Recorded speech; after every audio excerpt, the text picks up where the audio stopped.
Count যে করবে কাউন্টটা কিভাবে করবে? বেশিরভাগ বাচ্চাই আপনার টেবিলের লগে গলে গেছে। জনবসতিপূর্ণ এরিয়াতে আপনি এই ট্রেনিং প্লেন ফ্লাইং করতেছেন, মানে এটা ওয়ান কাইন্ডস অফ জোক। সুপ্রিয় দর্শক, আপনারা অবশ্যই জানেন যে সোমবারে যে একটা দুর্ঘটনা ঘটেছে এই মাইলস্টোন স্কুল অ্যান্ড কলেজে। এখানে আপনারা দেখতে পাচ্ছেন যে এই যে ক্লাস 3-র যে ক্লাসরুমটা পুরোই ঝলসিত হয়ে গেছে, এমনকি আশেপাশের রুমগুলো ঝলসিত হয়ে গেছে, এমনকি অনেক ছাত্রছাত্রী যারা তাদের অনেক অভিভাবকরা খবরও পাচ্ছে না যে কারা কি হয়েছে। এখানে আমরা দেখতে পাচ্ছি যে এখানে প্রত্যক্ষদর্শীরা দুইজন আমরা দেখতে পাচ্ছি এখানে, ওনারা আসলে কি বলছে, আসলে কি দেখেছেন?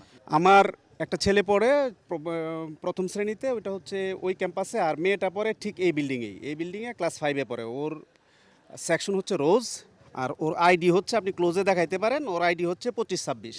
ওর নাম হচ্ছে নুসাইবা হক। হ্যাঁ, আলটিমেটলি আমি ঘটনা হচ্ছে আমার ওয়াইফ আসছে, সাধারণত পিক করে আমার ওয়াইফই পিক করে, নয়তো আমি পিক করি। তো ওই দিন আলটিমেটলি যে ঘটনার দিন আমি আসিনি, আমার ওয়াইফরে পাঠাইছি। ও আইসা জাস্ট গেটে আসার পরেই মানে প্লেনটা ক্রাশ হয়েছে এখানে।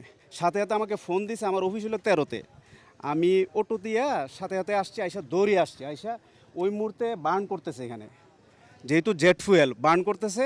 তা আমি একদম সরাসরি আর্মিদের ব্যারিকেড পার হয়ে এখানে চলে আসছি। আইসা আমার একদম গায়ে কাদা মাখা ছিল পুরা, কারণ আমার মেয়ে, আমি ঘটনা চলে একদম বিমান যেখানে ক্রাশ হয়েছে এখানে আসছি, ওইখান থেকে আমাকে ওই যে সিকিউরিটির যারা ছিল তারা আমাকে ধরে পাশে নিয়ে গেছে। আমি বললাম যে ভাই আমার মেয়ে, আমার মেয়ে, আমি কাঁদতেছি আর আমি বলতেছি আমার মেয়েকে আমার নিতে হবে।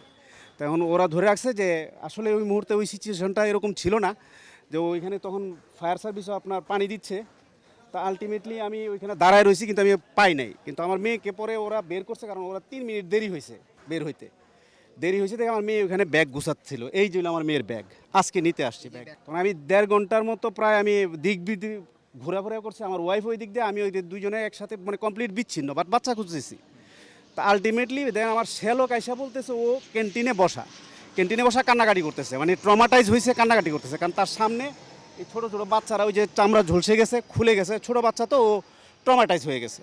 তো আমি দেন ব্যাপার হচ্ছে ওরে বুকে জড়ায় ধরছি, ধরে আমার তো শরীরে কাদা, কান্নাকাটি করে তোরা বের হয়ে গেছি, কিন্তু তার ব্যাগ আর নিতে পারি নাই। তো ব্যাগ নিতে পারি না, মেয়ের আবার ওখানে গিয়েই জ্বর এসে পড়ছে রাত্রে।